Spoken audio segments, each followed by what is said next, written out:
Order of Merit is taken to the high altar and received by the Right Reverend Michael Main, the Dean of Westminster.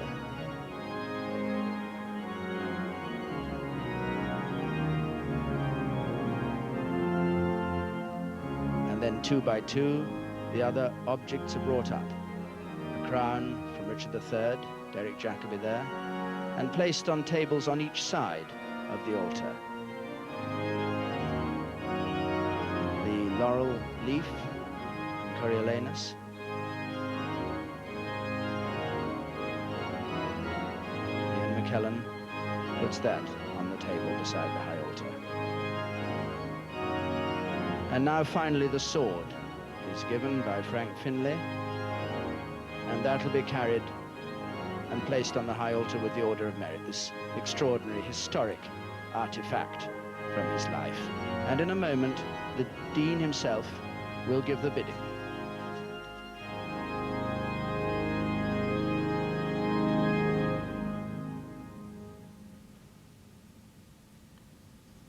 On Friday, the 20th of October, 1905, Sir Henry Irving was buried in Poets' Corner.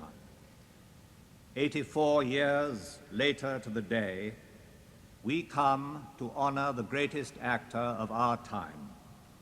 And next year, the ashes of Laurence Olivier will lie beside those of Irving and Garrick beneath the bust of Shakespeare and within a stone's throw of the graves of Henry V and the Lady Anne, Queen to Richard III.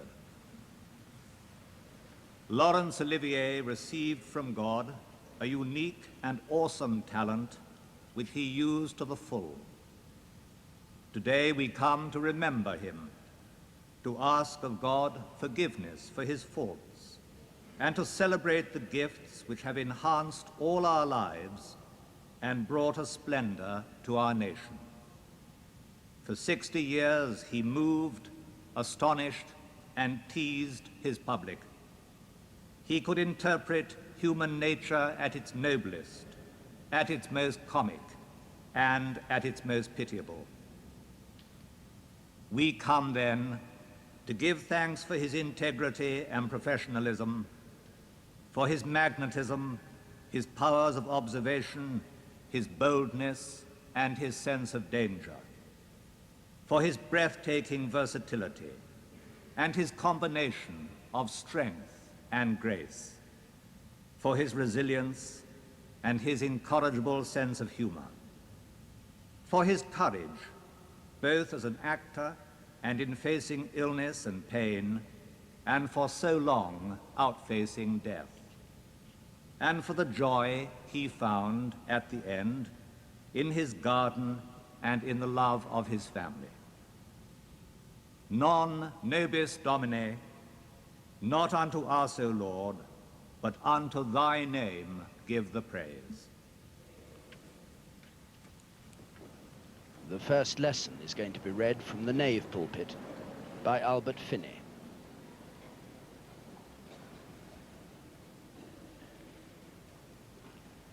To everything there is a season, and a time to every purpose under heaven. A time to be born, and a time to die. A time to plant, and a time to pluck up that which is planted. A time to kill, and a time to heal.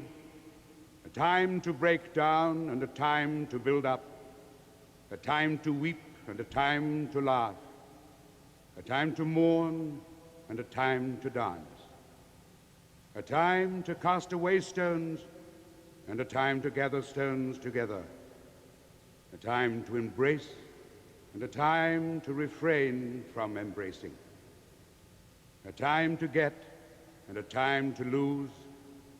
A time to keep, and a time to cast away. A time to rend, and a time to sow. A time to keep silence, and a time to speak. A time to love, and a time to hate. A time of war, and a time of peace. What profit hath he that worketh in that wherein he laboureth? I have seen the travail which God hath given to the sons of men to be exercised in it. He hath made everything beautiful in his time.